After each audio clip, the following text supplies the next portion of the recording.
Los personajes bíblicos de importancia en la Biblia se dedica a presentar detalles sobre su nacimiento y su niñez. Ese nacimiento de David, humilde y sencillo, le dio un ambiente, luchó con osos, con leones, se encontró la vida cara a cara. O sea, de joven entendió las complejidades de la vida. En una relación hostil no gana el más malo ni el más mal que hable, gana el que perdona.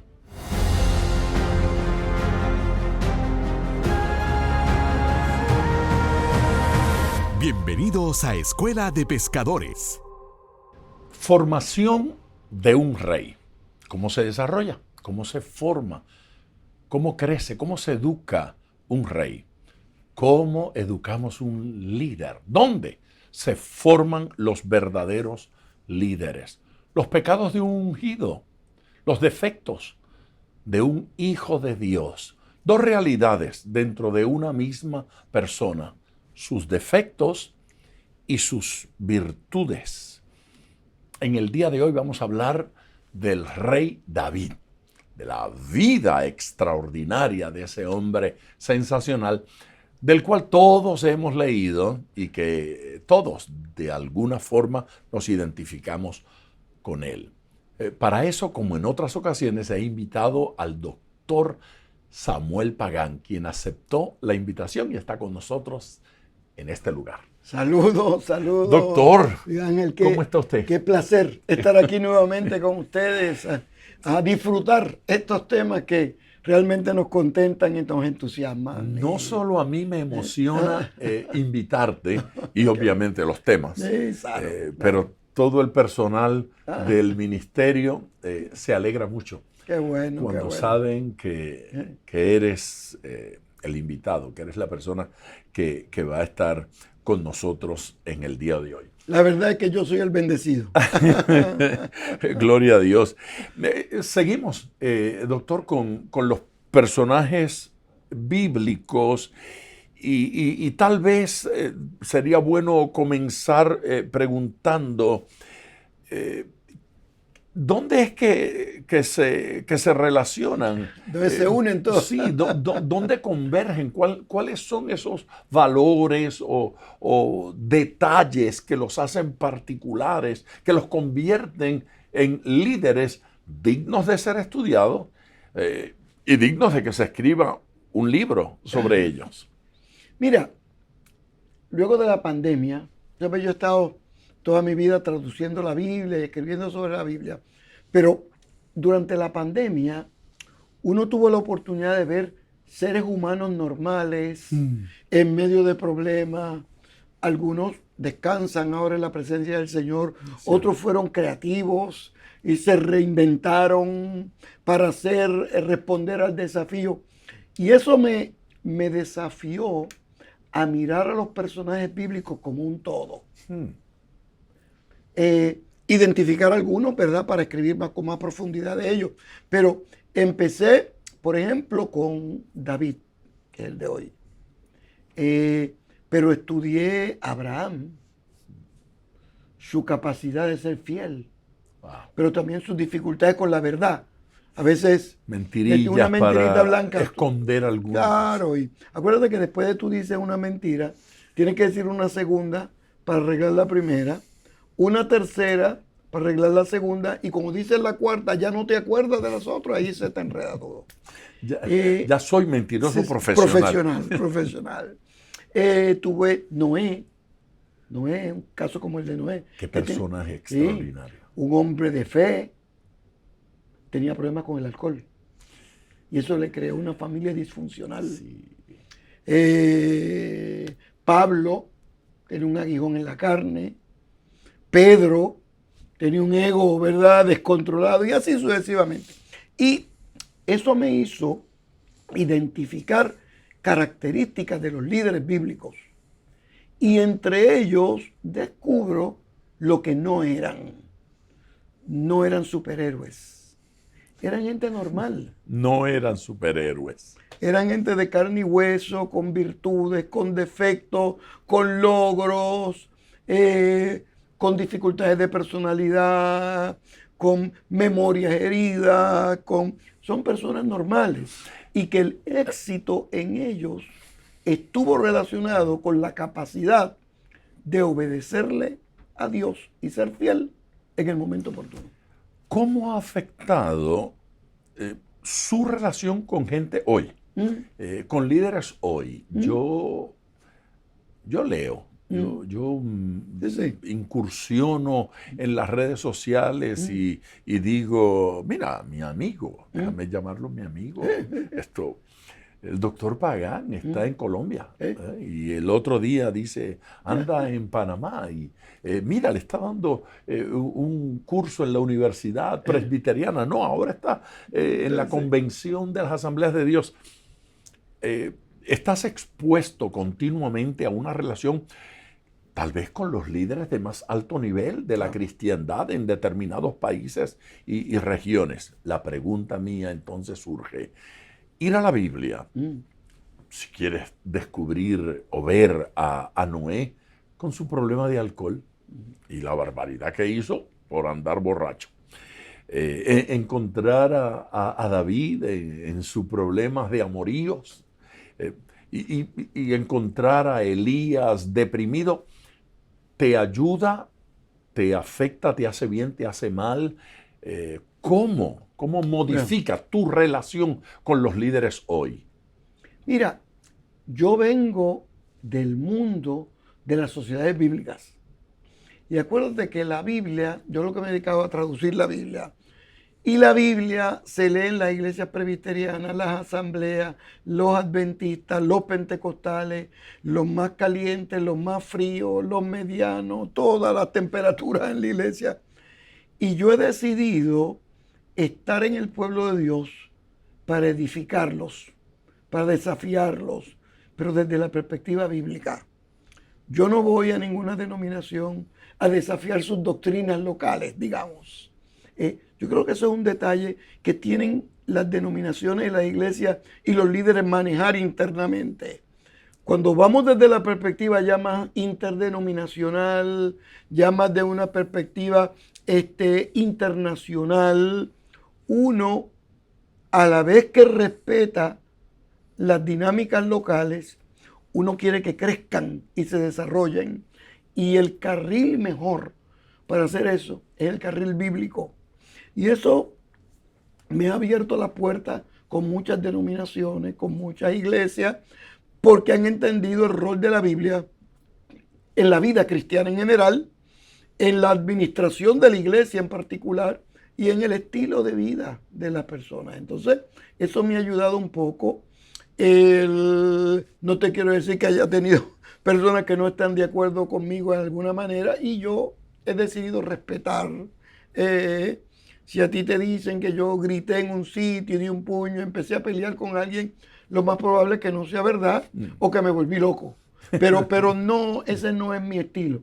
Mi estilo ha sido un estilo más educativo, más dialogal, más respetuoso, más buscando la manera de buscar puentes de comunicación teológica y bíblica. Primero para dar gracias a Dios por todo y para afirmar el mensaje de la Biblia en la sociedad en general y en las iglesias y las denominaciones y las comunidades de fe en particular, que es un desafío. Sí, y tu declaración me parece muy útil, muy válida para todos. Claro. Para todos.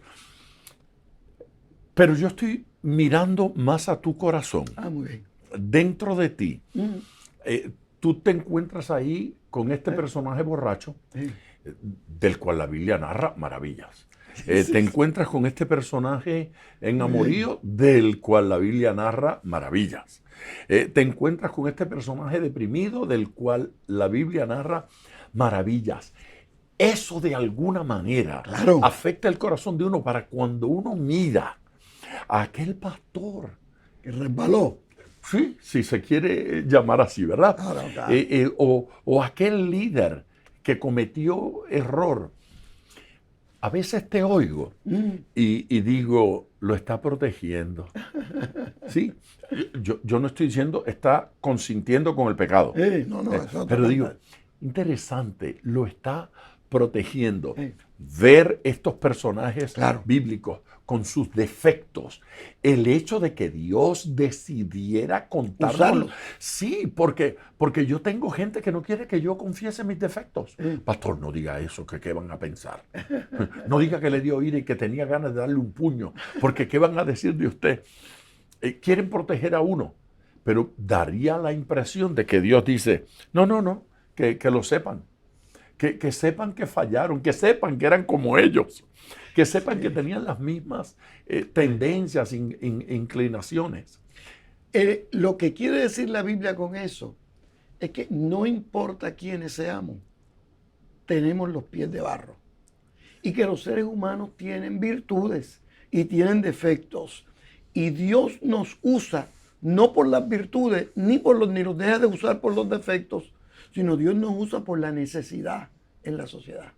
O sea, el criterio último de Dios no es si tú eres buena gente o no, que esperamos que seas buena gente. El criterio último de Dios que es que hay una necesidad. Y debe ser suplida. Y tiene que ser responder a esa necesidad. Y Dios usa a las personas que estén disponibles para eso.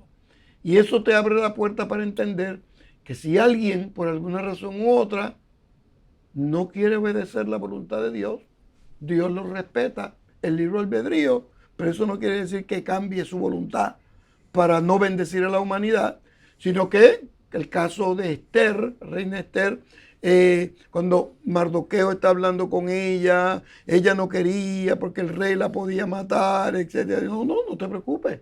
Si tú no quieres, no te preocupes. Que Dios va a sacar de otro lugar del reino la persona que haga su voluntad. Pero va a ser su voluntad. ¿Entiendes? O sea que Dios usa seres humanos normales. Pero uno no se puede esconder en sus defectos para justificar sus defectos, porque uno los tiene que superar. Sí. Pero al mismo tiempo Dios es misericordioso y entiende la naturaleza humana y nos ayuda a la expresión, cuando decimos ya no vivo yo, más Cristo vive en mí, es una forma de decir que el hombre o la mujer interior va decreciendo para que el hombre y la mujer exterior vaya decreciendo para que el interior vaya creciendo y desarrollando. ¿Tú afirmarías, Pagán, que los dones, lo que Dios hace a través de cualquier persona, de ninguna forma es una certificación del carácter? No.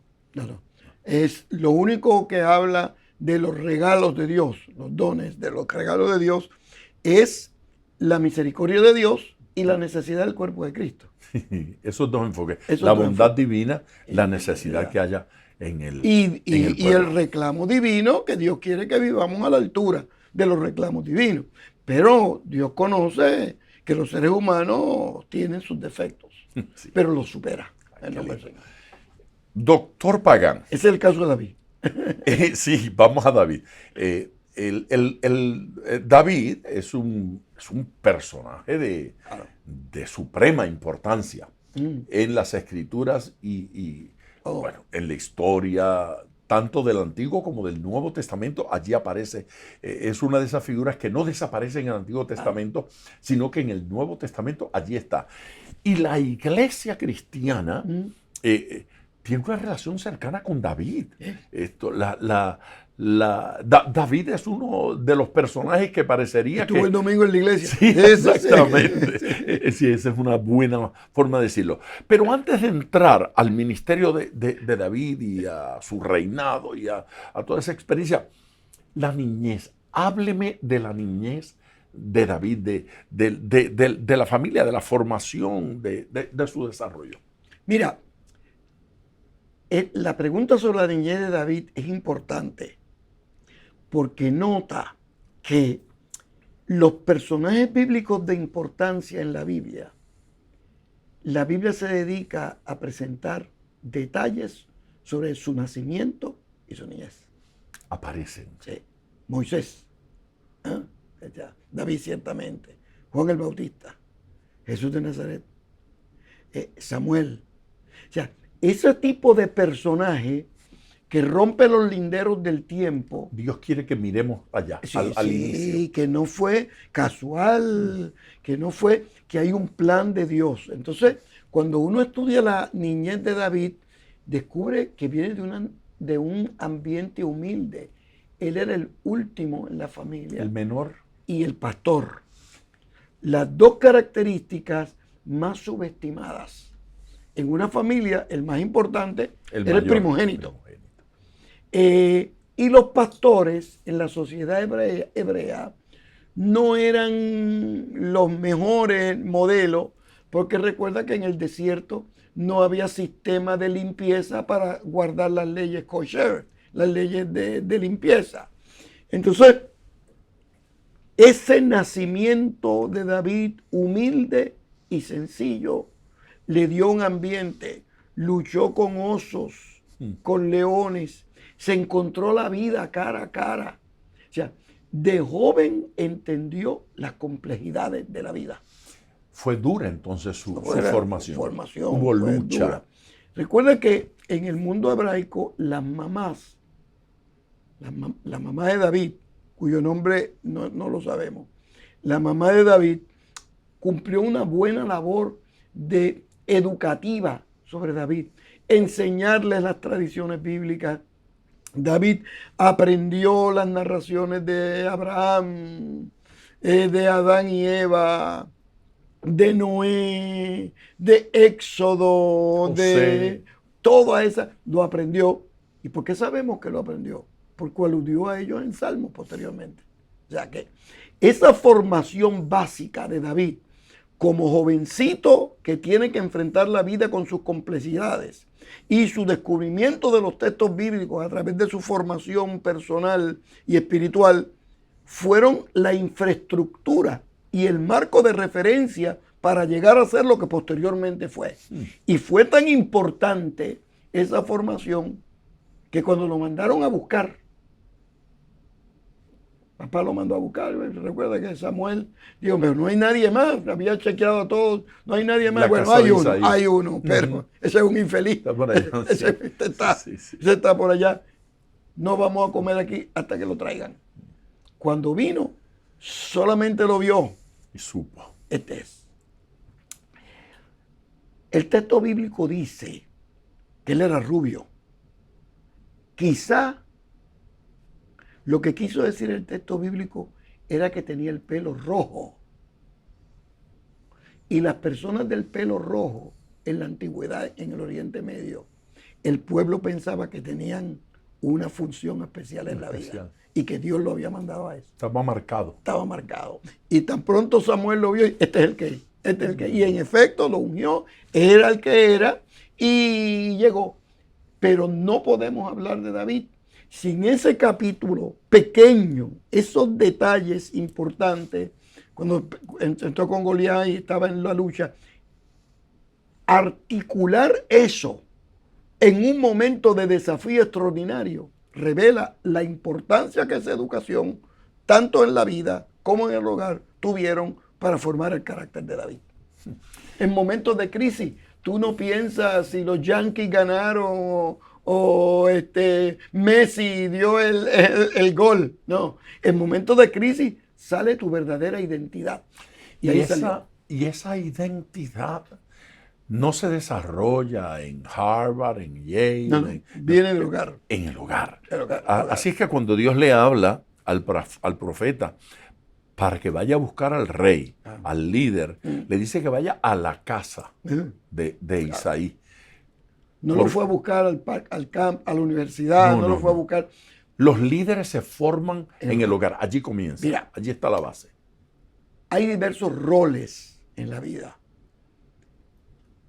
Las características que necesita un líder para ser exitoso en la vida, la obtiene del hogar.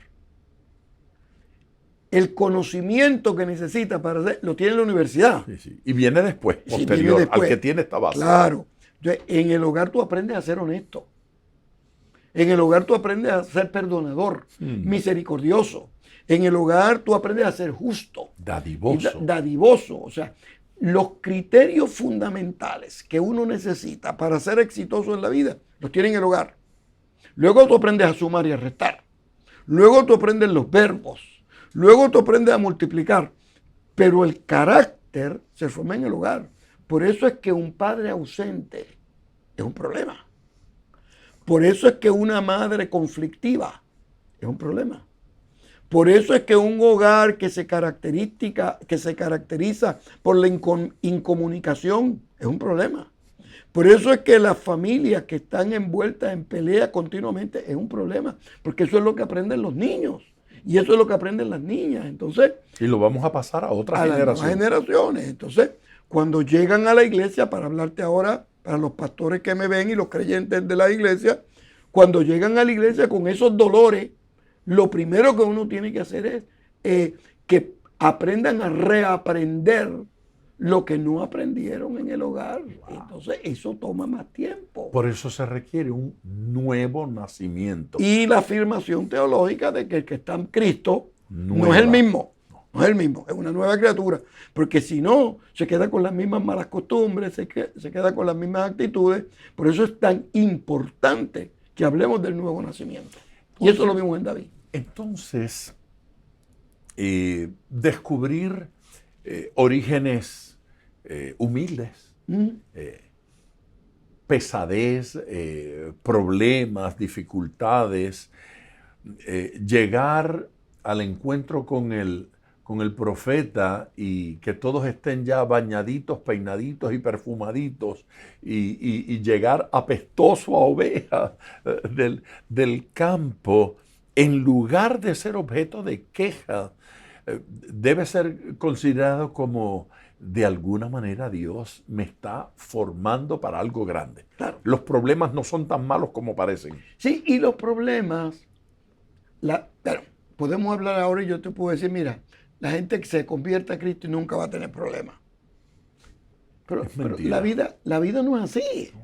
Uno lo que tiene es abrir la puerta y salir y darse cuenta de las complejidades de la existencia humana.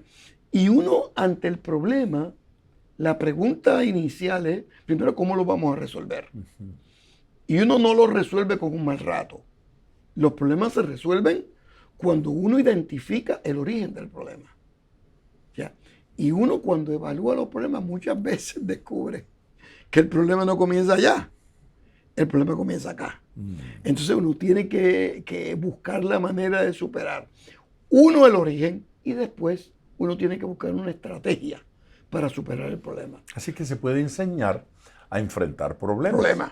Por ejemplo, con los problemas uno no baila. Uno se queda danzando con el problema.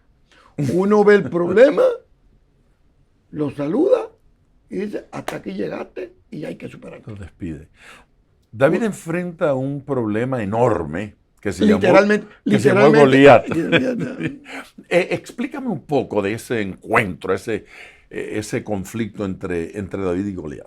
Mira, acuérdate que Goliat representa un sector en Canaán singular gobernado por los filisteos, conocido como las tribus del mar.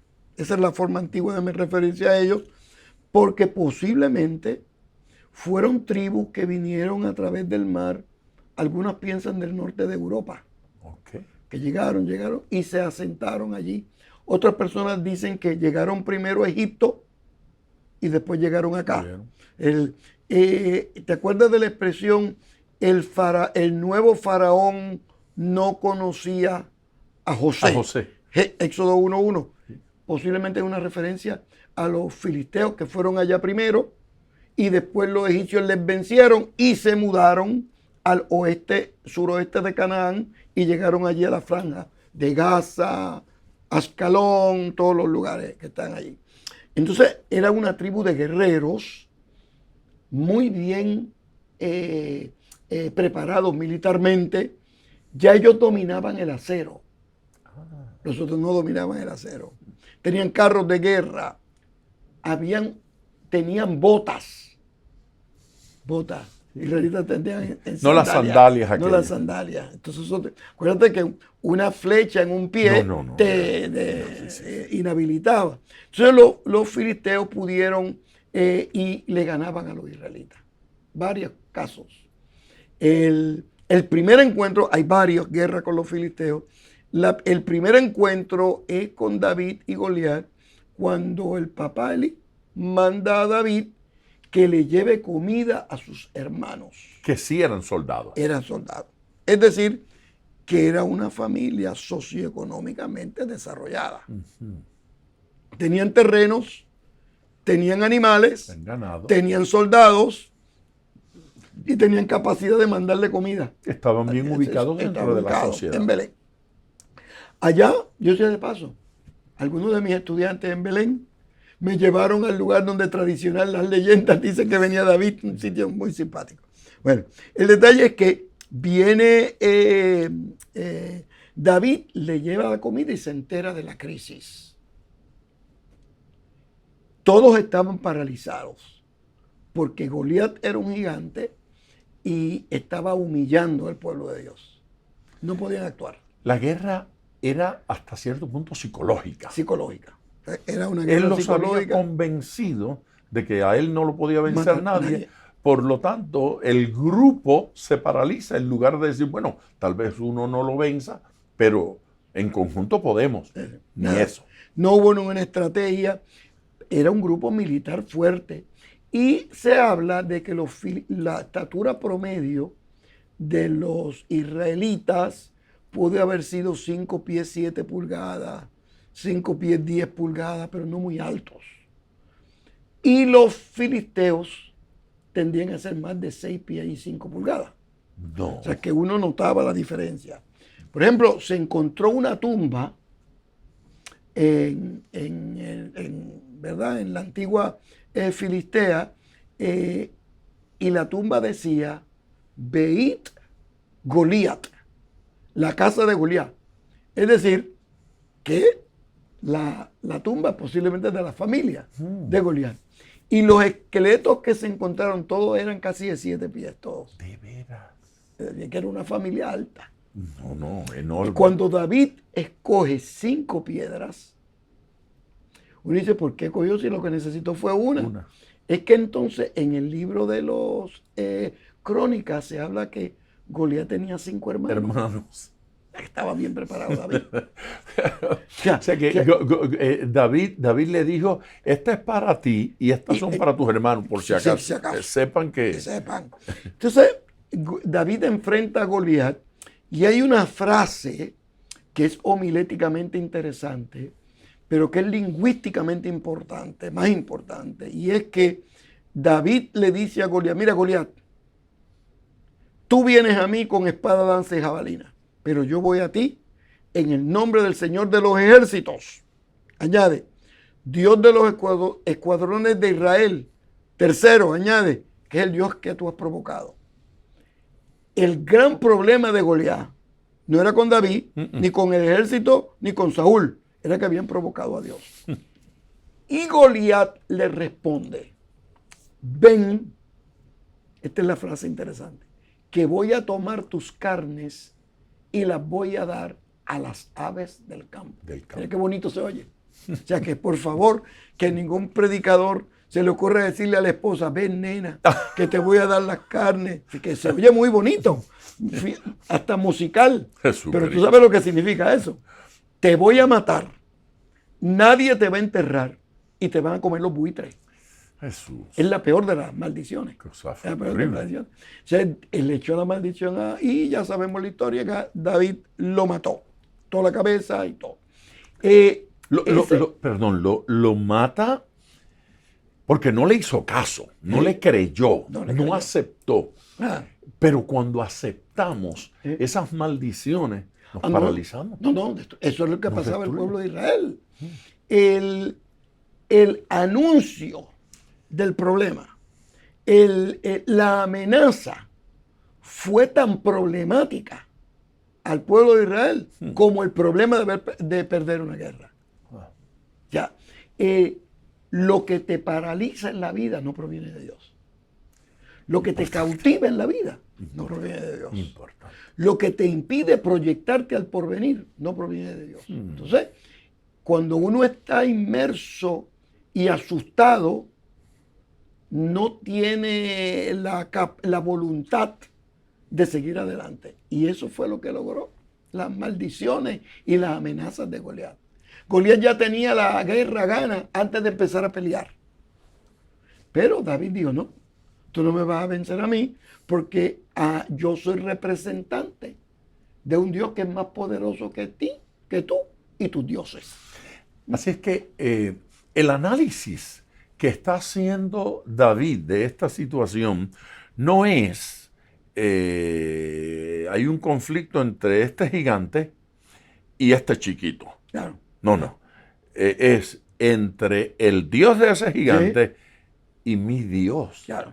Y si analizo la vida, en lugar de analizarla entre quién soy yo y mi problema, lo analizo entre el Dios del mundo y el Dios a quien yo le sirvo, tengo que decir la guerra está gana. O sea, mi Dios es más poderoso que el Dios de los filisteos. Así es que David podía enfrentarlo porque David sabía que su Dios era más poderoso. Y la experiencia que tenía, aprendió de niño, es que lo ayudó con los osos y los leones. Exactamente. En vivo. Lo que nos lleva a que de allí tenemos que pasar a otros conflictos que tuvo David. Porque de inmediato David tiene que enfrentar la relación con Saúl. Claro. ¿Cómo enfrenta esos problemas y esas dificultades? Un paréntesis teológico para los que escuchen y están preparando el sermón para el domingo. Mira, observa que este conflicto entre los dioses, Dios de Israel, los otros dioses, Isaías, el libro de Isaías lo describe muy bien. Dice, no, si el problema de los otros dioses no es complicado. Es que tienen ojos y no ven. Tienen oídos y no escuchan. Tienen brazos y no actúan. O sea, mientras que el Dios bíblico, recuerda lo que se le reveló a Moisés en la zarza, bien he visto la aflicción del pueblo, bien he escuchado su clamor, y un Dios que ve y un Dios que escucha no puede hacer otra cosa más que intervenir. Esa teología la vivió David y se enfrentó a Goliat.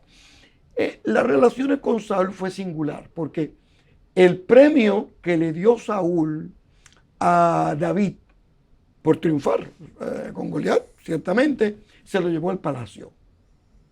Y David era un músico, pero parece que Saúl padecía de los nervios.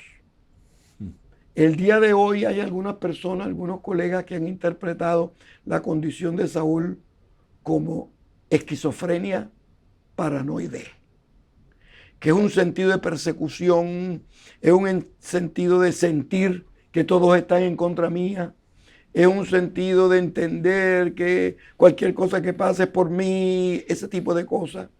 Y Saúl, cuando llega David, cuando llega al palacio de Saúl, ve que todo está funcionando, pero nota ese cambio de comportamiento en Saúl. Y la música de un jovencito le traía paz. Después se ha probado que la música es un agente que interviene en las neuronas y calma a las personas, ciertamente. En aquel momento todavía Freud no estaba, todavía ni los psiquiatras ni los investigadores de la salud no estaban, pero David entendió eso y ayudaba a Saúl. En primer lugar, lo ayudó por el carril de la milicia y en segundo lugar, lo ayudó por el carril del cántico, de la alabanza a Dios.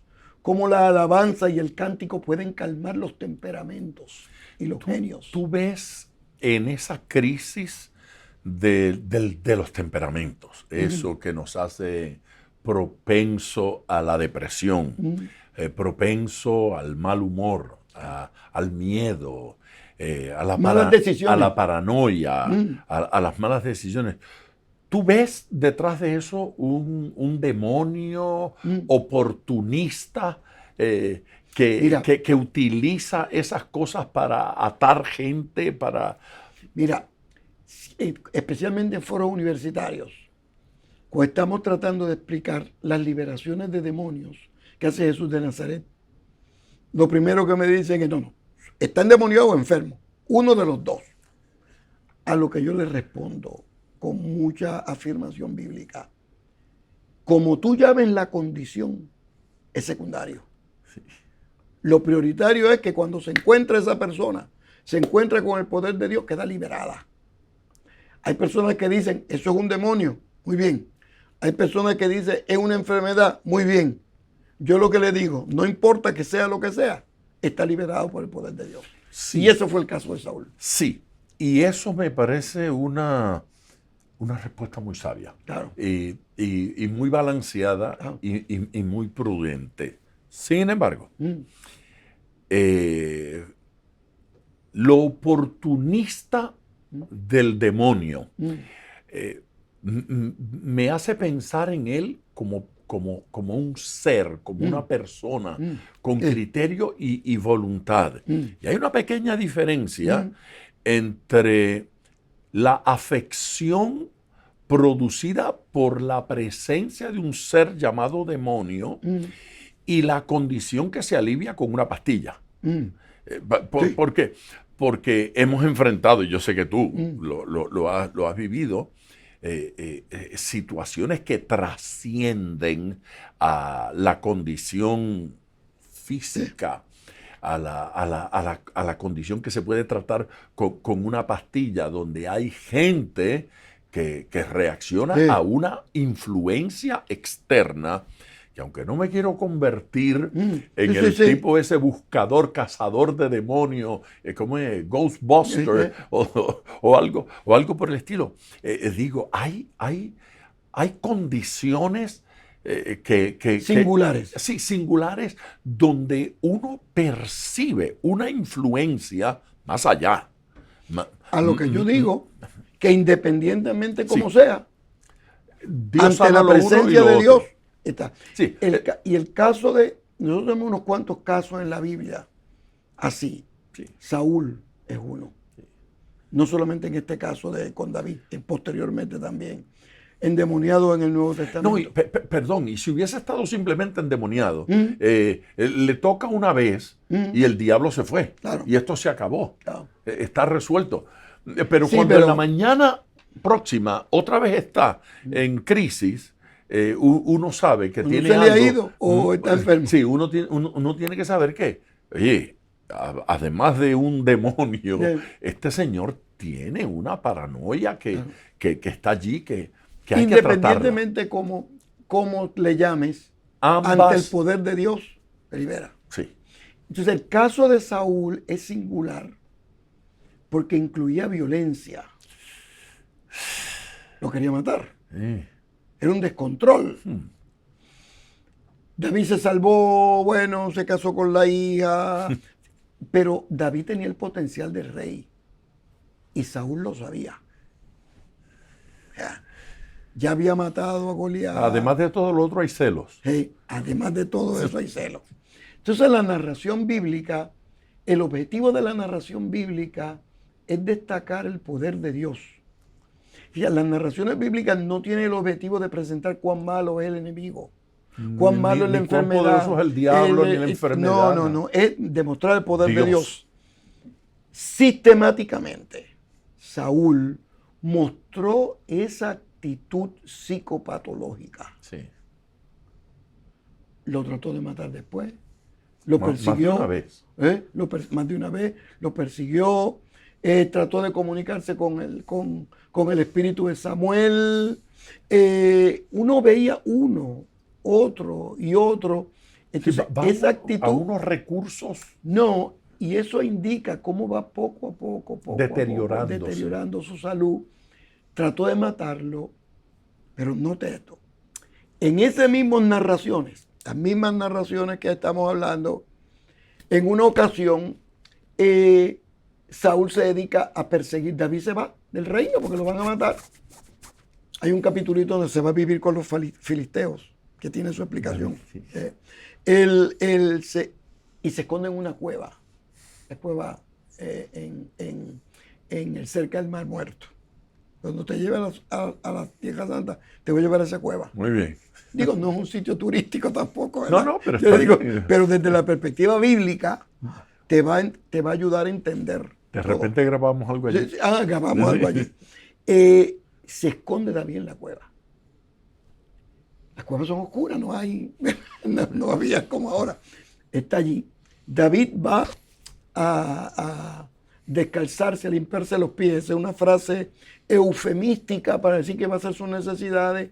Las hace, se quitó su ropa, David le corta un pedacito y después dice, mira, te pude haber matado. Sí. La gran enseñanza es que David entendió que todo tiene su tiempo y todo lo que se quiere bajo el cielo tiene su hora. Y él no iba a adelantar los planes de Dios. Lo pudo haber matado, pero no lo hizo, porque no iba a alzar la mano contra el ungido del Señor. Esa expresión, Interesantísimo. muy interesante. Esa expresión de no levantar la mano contra el ungido. Es matarlo. Claro, eso supongo, ¿verdad? Sí. A menudo se la utiliza alguno para manipular el ambiente, ya no donde digo yo no levanto la mano contra el ungido, sino que el ungido soy yo, no levantes la mano contra mí, de alguna manera para... Convenientemente en situaciones de tensión. Sí, y no es el espíritu con el cual ocurre esto, pero qué respeto el de David, qué respeto. Sí. Saúl no se había ganado ese respeto. No. Eso lo había ganado. Pero David lo reconocía. Sí. Porque, fíjate qué buen ángulo ese has presentado. Cumplir con la voluntad de Dios no está determinado por la actitud de la gente. Uno tiene, por ejemplo, yo tengo que respetar el templo del Espíritu de Dios que está aquí. Pero también yo tengo que respetar el templo del Espíritu de Dios que está allá. Entonces, por ejemplo, la juventud que me ve, que ve este programa, yo le dije, siempre hemos destacado, acuérdate que yo soy tercera generación de evangélico. Yo crecí digo en broma, cuando estoy con los jóvenes, ¿verdad? Le digo, todos mis pecados han sido dentro de la iglesia. Y los míos también. Fuera de la iglesia yo nunca he pecado, Sí, nunca he pecado en mi vida. Y yo le digo a los jóvenes, nosotros hemos siempre destacado no fumar, no beber, porque tenemos el templo del Espíritu de Dios. Pero le digo a los novios también, que el Espíritu de Dios está aquí, pero el Espíritu es templo del Espíritu de Dios allá. Sí. Y yo tengo que respetar el templo del Espíritu de Dios, que es el de mi novia. Sí, amén. ¿Entiendes? O sea, que no está cautivo, que no está cautivo en el asunto de fumar y beber y usar drogas, sino que hay un elemento adicional. Entonces, David lo entendió. Entonces, todo eso fue formando el carácter de David. Esto no fue que David cogió la clase Perdón 101. Eso se va formando en la vida. Cuando era pastor, en su hogar, cuando estuvo en el reinado, en sus reflexiones con Dios, cuando estaba en el campo cuidando de las ovejas. Es decir, que va con un sentido de dirección que dio fruto en el momento oportuno. ¡Wow! Sí. No. Y el sitio donde pasó eso es un sitio hermosísimo, porque es una cueva y uno puede ver la cueva, pero frente a la cueva hay una catarata. ¿Allí? Sí. Entonces, tú lo que ves es la catarata. Tú tienes que saber que ahí detrás hay una cueva para meterte ahí. Okay. Y David sabía eso. Era pastor en el mismo sitio allí. Sí. ¿Sabía? Entonces, pero alguien le dijo a Saúl, mira, ya hay una cueva, métete. Entonces, escóndete pero, que el agua pero uno de afuera no puede ver porque lo que ve es la catarata. La catarata. ¿Y todavía está así? Todavía está allí. Qué interesante eso. Allí especialmente damos una conferencia sobre el poder del perdón. Apropiado. Porque en una relación hostil no gana el más malo ni el más mal que hable. Gana el que perdona. Allí está el poder. Ahí está el poder. Y la victoria. Y la victoria. Porque David, Saúl salió con todo el armamento, feliz. Aquí no ha pasado nada. Pero David se quedó con el poder de haberlo perdonado. Sí. Nada en la vida sustituye el poder del perdón. Porque Dios perdona a uno de acuerdo a como uno perdone. Y el perdón de parte de David ¿Sí? también tiene un efecto en Sí. Saúl. Sí, sí, sí. Esto, Sí. porque Saúl tiene que haber dicho, Me pudo haber me matado pudo de haber verdad. matado. Sí. Mi vida estuvo en las manos de él. De alguna forma Dios me entregó. De alguna manera. Qué interesante.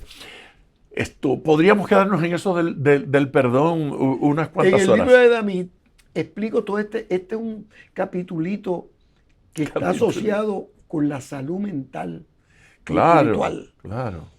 Tiene que ser. Quien perdona mantiene la salud. Hay personas que no han perdonado un mal rato hace 25 años y viven infelices. Porque entonces el que no perdona se enferma. Claro. Y la persona que tú no perdonas vive feliz Sí, sí. y liberada. Y Sí, uno sí. angustiado. Ni se enteró. Ni se enteró. Ok. Podemos avanzar un poquito y hablar de la política. Claro.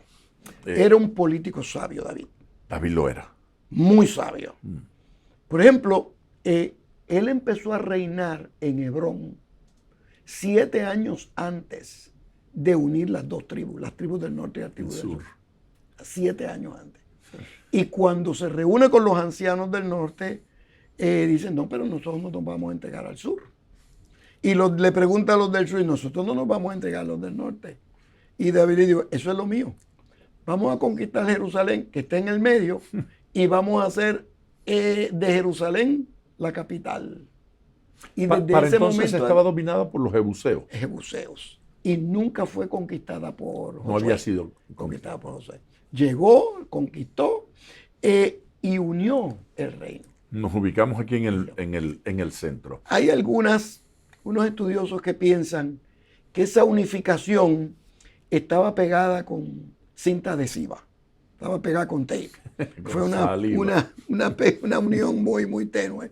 Que en efecto se mantuvo con David, se mantuvo con Saúl, pero cuando Saúl se mantuvo con Salomón, pero cuando Salomón falleció, se volvió a dividir. Pero la unió. E hizo un reino poderoso, David. No solamente sabemos que fue un reino importante por las narraciones bíblicas, sino por los descubrimientos arqueológicos.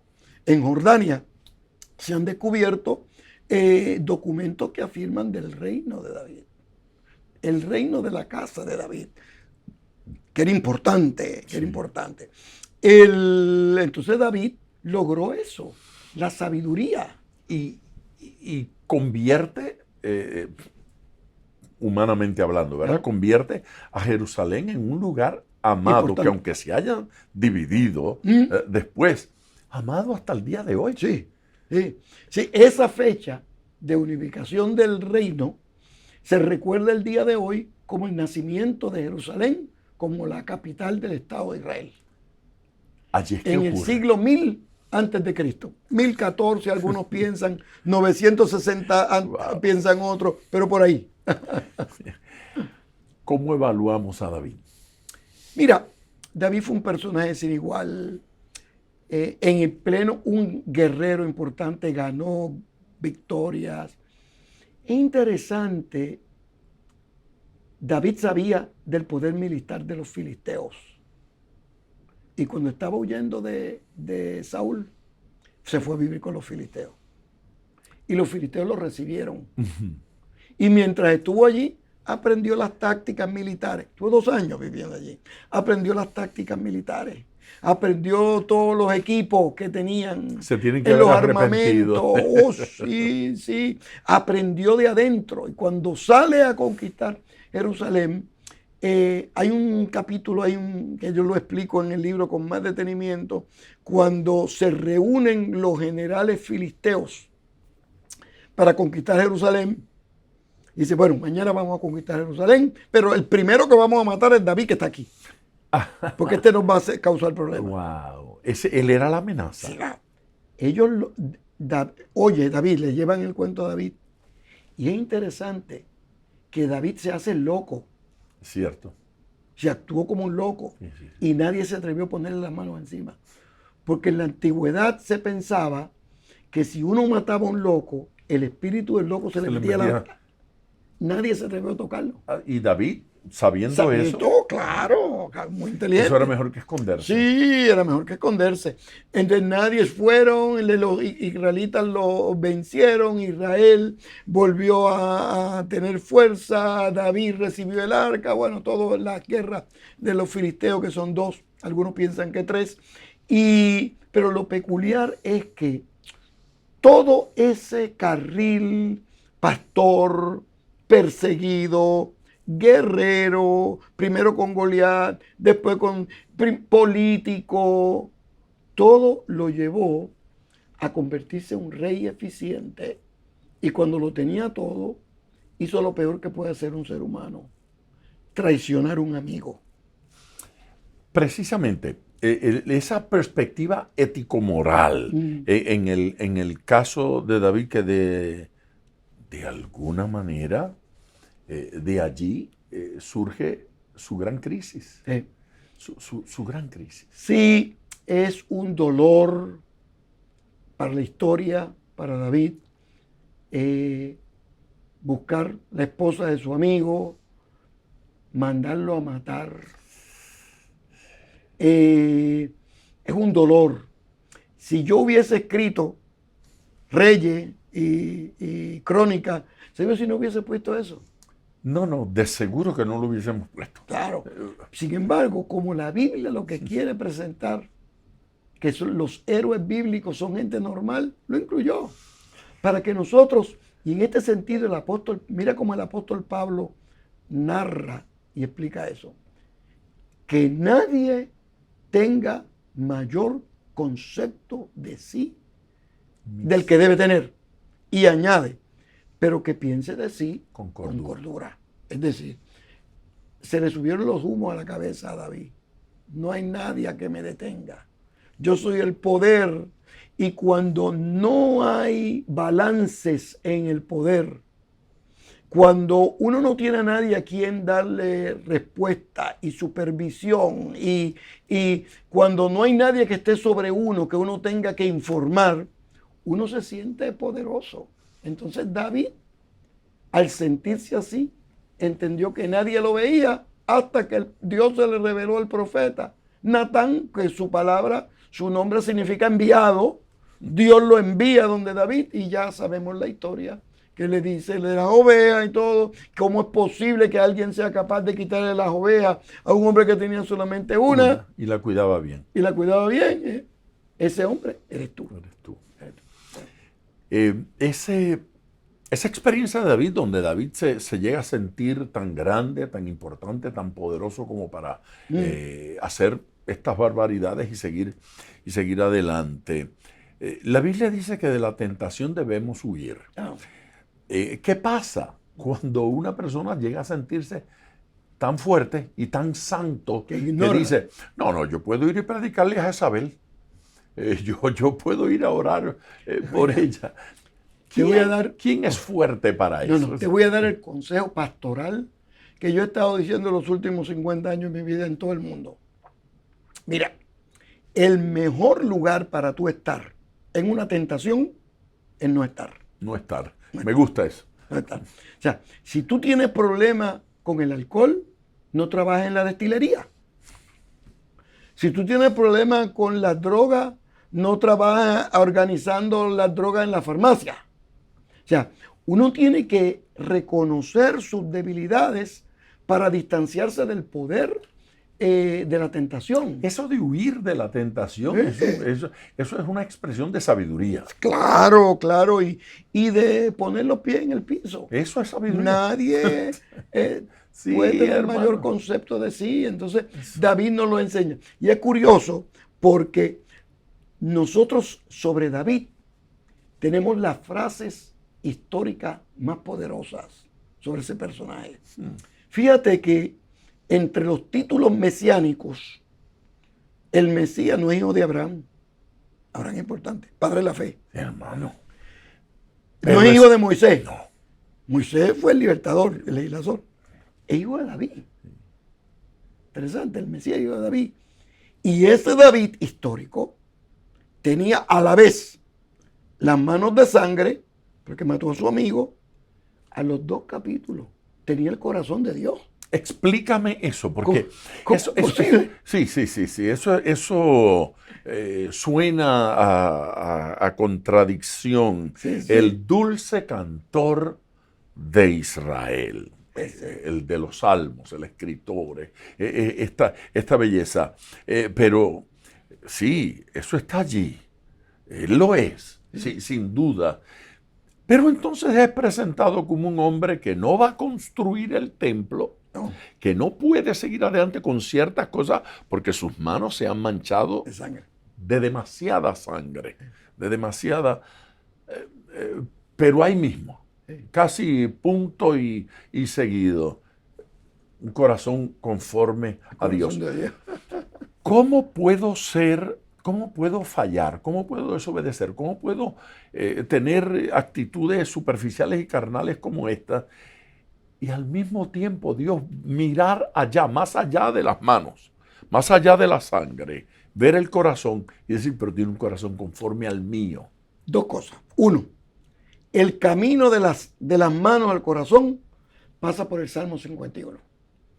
Ten piedad de mí, Poderoso. oh Dios, conforme a la multitud de tu Poderoso. misericordia y Poderoso. tu piedad. O Poderoso. sea que el camino del éxito está asociado con el camino del perdón. Y no hay perdón si no hay arrepentimiento. Y no hay arrepentimiento si no hay humildad. Y no hay humildad si no hay reconocimiento de lo que se hizo de manera impropia. Es decir, ¿puede una persona con las manos de sangre tener el corazón de Dios si se arrepiente y recibe la misericordia divina? Ese es un elemento. Hay otro elemento que nosotros no debemos obviar. Es que uno en la vida tiene que aprender de sus virtudes, de sus logros, de sus triunfos Y de su fracaso. y de sus fracasos. Y cuando nosotros estudiamos a David, tenemos que entender que la mejor forma de uno, por ejemplo, tratar las esposas de los amigos es con distancia. Sí, Señor. Y que la distancia y el respeto es indispensable para uno mantener la amistad y el éxito en la vida. Que los espacios de intimidad se tienen que respetar.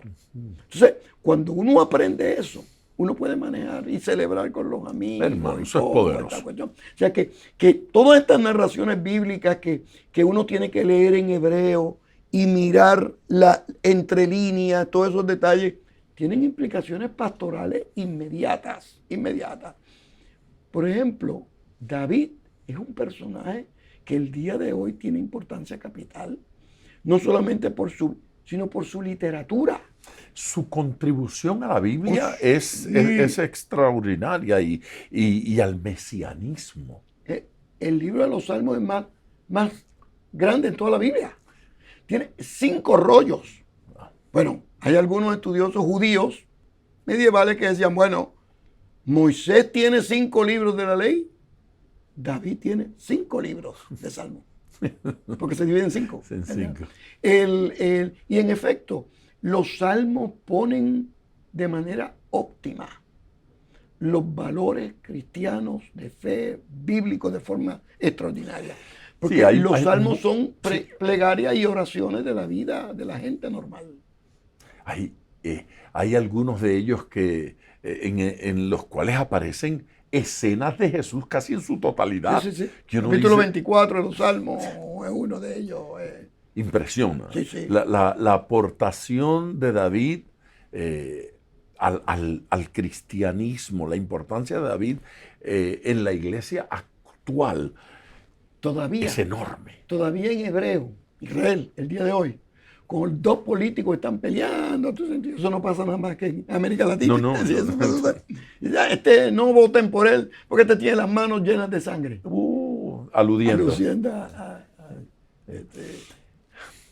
Gente, qué conversación tan interesante a la que estamos teniendo con el doctor Samuel Pagán. Ya nos vamos acercando al final de este diálogo, pero para mí es importante pedirle que comparta esta información con mucha gente. ¿Hay algo que usted puede hacer en el día de hoy para ayudar a que este mensaje llegue a otra gente? Y es darle compartir, enviarlo a sus familiares, a sus amigos, a sus hermanos en Cristo, a alguna persona a quien usted piense que esto le pueda ser provechoso, le pueda ser de bendición. Hágalo ahora. Doctor, me quedó a mí una pregunta, una inquietud cuando íbamos en el... Una nada más, gloria a Dios. No, seguramente esta noche me acuerdo de 2 o 3 cosas más que pudimos haber hablado. Pero el hijo de Saúl, nosotros hablamos de ese proceso rápido, la niñez de David y su encuentro con Saúl, los inconvenientes, los problemas y ya, lo estamos despidiendo acá en el Nuevo Testamento. Quisiera volver allá y ver ese muchacho que se llamó Jonatán, que de alguna manera sentía que iba a ser el heredero de la corona, y se amista con David. Algunos han utilizado esas expresiones de ellos para hablar de homosexualidad y de algunas otras cosas, pero es una relación que inspira amistad, inspira amor hermoso.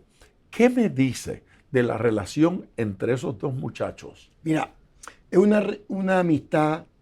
Yo he tenido amigos así, muy buena. Lo que critican algunas personas que estudian la Biblia y que fundamentan es que la expresión dice que el amor de Jonatán le fue más dulce que el amor de las mujeres. Eso tiene su explicación. Todavía el día de hoy, esa es una frase idiomática para describir 2 personas que trabajan donde la vida de uno depende de la del otro. 2 policías. O sea, yo puedo vivir y ser feliz con mi esposa porque tú me cuidaste las espaldas. Ese es un amor más dulce que el amor de las mujeres, porque yo no puedo llegar a mi esposa. 2 bomberos, 2 soldados, 2 enfermeros. Respuesta primera. O sea, es una frase idiomática que algunos la han entendido como una frase de homosexualidad, cuando sociolingüísticamente hablando no es así. Yo veo que lo hacen, ¿verdad? Y uno trata de explicar, pero cada cual interpreta como quiere. Pero la verdad sociolingüística es que va por otro carril. David entendió la importancia de la familia. Cuando su reino estaba ya consolidado, le pregunta a su asistente: ¿hay algún familiar de Saúl que quede? Sí, hay algún descendiente. ¿Hay alguno que por ahí, que quede por ahí? Bueno, hay uno, pero está escondido y está enfermo, está paralítico, está lisiado. Búsquenlo, porque lo vamos a tener aquí en la mesa del rey. Tampoco no le iban a dar un apartamento afuera del condominio, no, en la mesa del rey. Estaba honrando a su amigo. Que era un gigante, porque este Jonatán no era insignificante. No, líder. O sea, y estuvieron con David luchando juntos. Sí. Y cuando, desde el punto de vista político, a Jonatán lo que le convenía era abandonar a su padre e irse con David. Pero no iba a abandonar a papá. No. Qué gigante. Qué enorme. Y luego David entonces manda a buscar, lo honra. Y hay todo, vamos a hacer un programa únicamente para personas con necesidades especiales, con mi esposa, pero lo que es interesante es que David entiende la importancia de bendecir a alguien en necesidad. Sí.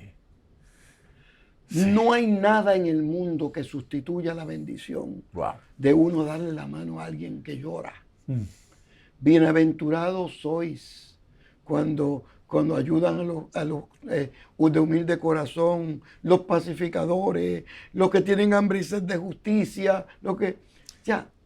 si quieres, recuerda, le vendían donde Jesús: Señor, si tú quieres, puedes limpiarme, puedes sanarme, puedes liberarme. De alguna manera, porque el lisiado, el enfermo, el necesitado no puede pagar, entonces vale más aquello de que el que da al pobre presta a Dios. Claro.